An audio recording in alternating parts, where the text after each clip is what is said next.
Hey Slingers, day 4 at Oshkosh, still having a fantastic time. Really enjoyed the air show last night, so keep an eye out for some of that footage coming up. In today's video, we go back to Celebration Way. We were walking past Waco and they have beautiful aircraft. We saw their Junkers aircraft, just super impressive, it's beautiful. We catch up with a TSi owner from South Africa. Got a little bit of footage from one of Jean's talks. We go talk to the folks at Aithre.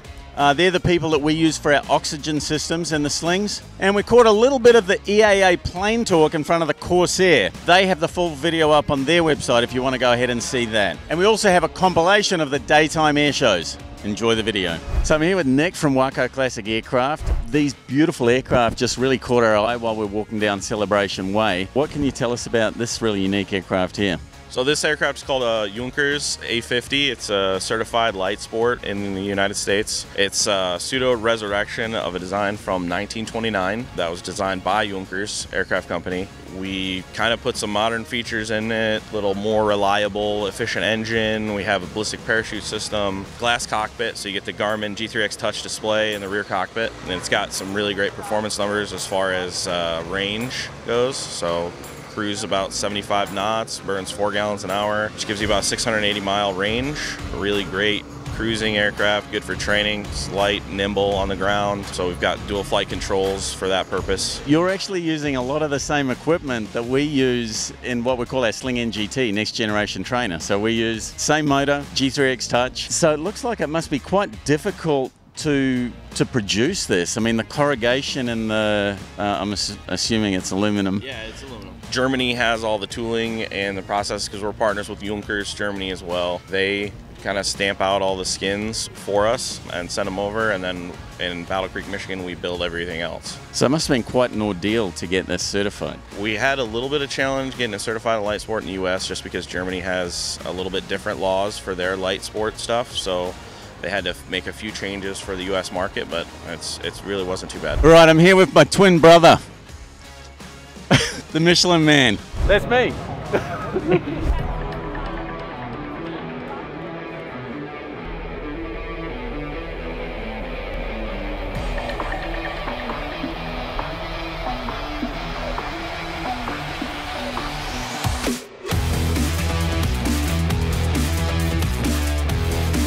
I want to keep going hold in there. Alright, thank you. The Sling Tube.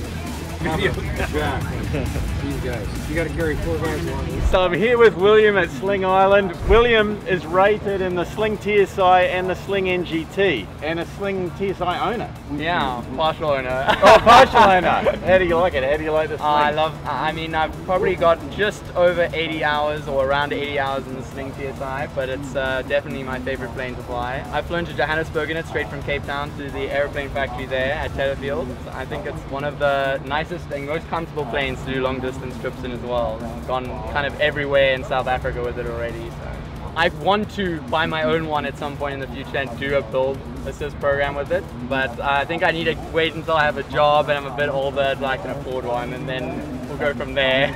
Here's to you buying a Sling. Yeah, definitely, 100%.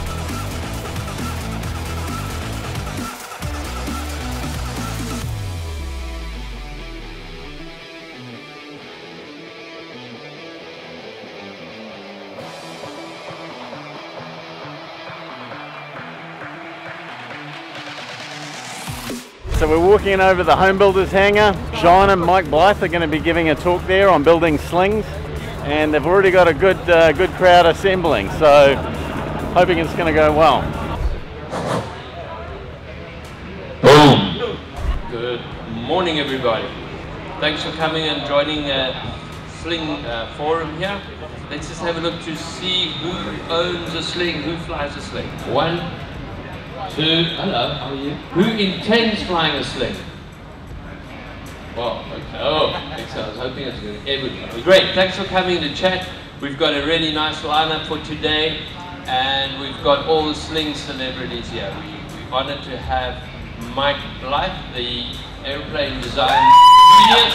Boom! He's an airplane design genius. He has designed what I know and we believe, and I'm happy for someone to try and prove otherwise, has designed the best 4-seat airplane flying with the lowest power available, which means it's a super efficient airplane. You know, when I was a kid, I always used to draw airplanes. That was the thing that I always did. And then I studied architecture at university for a couple of years.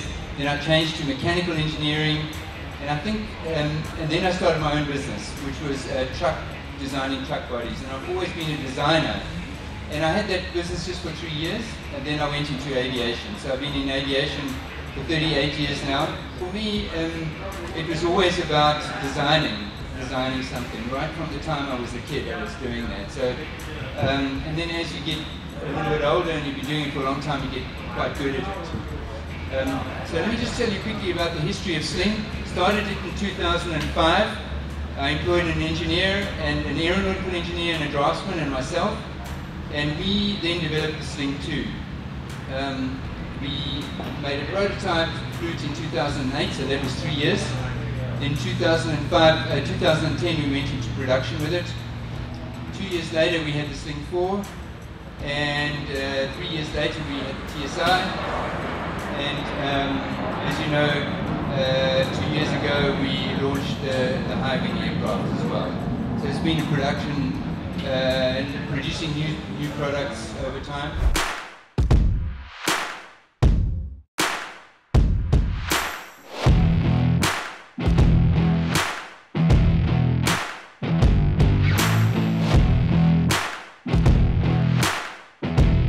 So I'm here with Dr. James Runnels at the Aithre booth.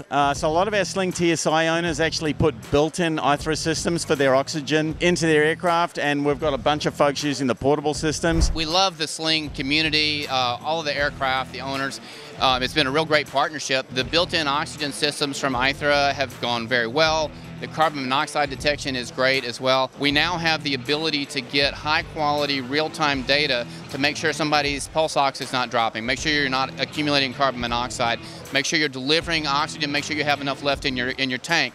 So that's the space that we're in, is biometric and the safety of the people on board. You can't manage what you can't measure, and the difference between you and everyone else is very, very effective measuring and monitoring. Is that right? We would like to think that that is what sets us apart. One of our newest, by the way, its prototypes are here, delivery in a month or two. It's a wearable version of this monitor that gives haptic feedback. So you have it on your headset, and then if there's an alert of some kind that needs to get your attention, it'll vibrate a little bit, just like your watch might vibrate, and you'll feel it as a little buzz in your head.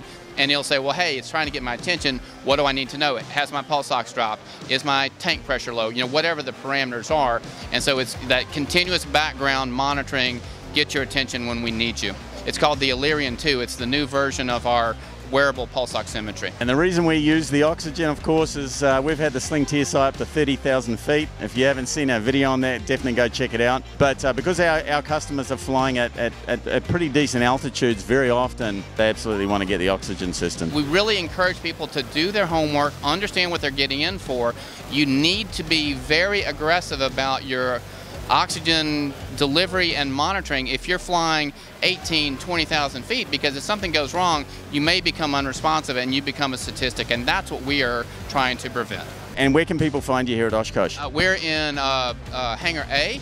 Look for the big, tall, white thing. You'll find us. We're booths 1064 and 1065. It's time for another session of EAA AirVenture Plane Talk. I'm Ryan Dombrowski, and I'm joined with Chris Henry, the EAA Museum Manager, and we're going to talk about the Corsair. So how many Corsairs, I know we've got one here at Blank Plaza we're going to talk about, but how many Corsairs are at the show? Right now we have 9 on the field, and we have 2 more coming in today. There's not a lot of them left. There's not. I mean, we're lucky to have them both flying and in museums, but it also takes a lot to operate these aircraft. So if you're in California, this is a tough airplane to fly all the way to Oshkosh, Wisconsin. It's like coming cross country in a 57 Chevy or something. To get a Corsair here, it may cost $5,000 to $10,000 depending on where you're coming from, just one way. We're very thankful for the museums and private owners that are sharing them with us. And this one behind me is our own. This is our museum airplane.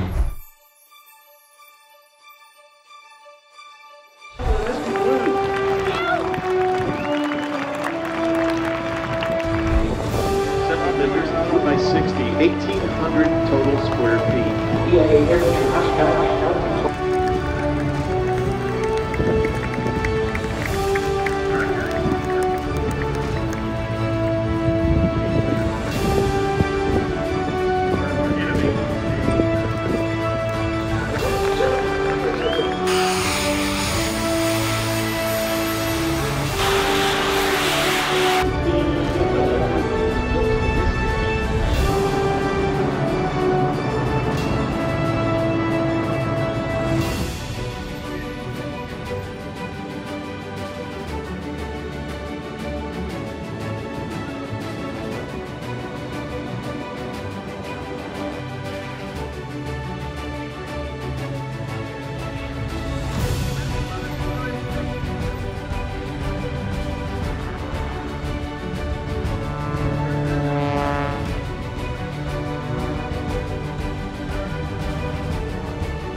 This is definitely not something you want to try with your Super Cub or anyone else. But you know, if it's someone else's phone, it's self-power. It's a real character.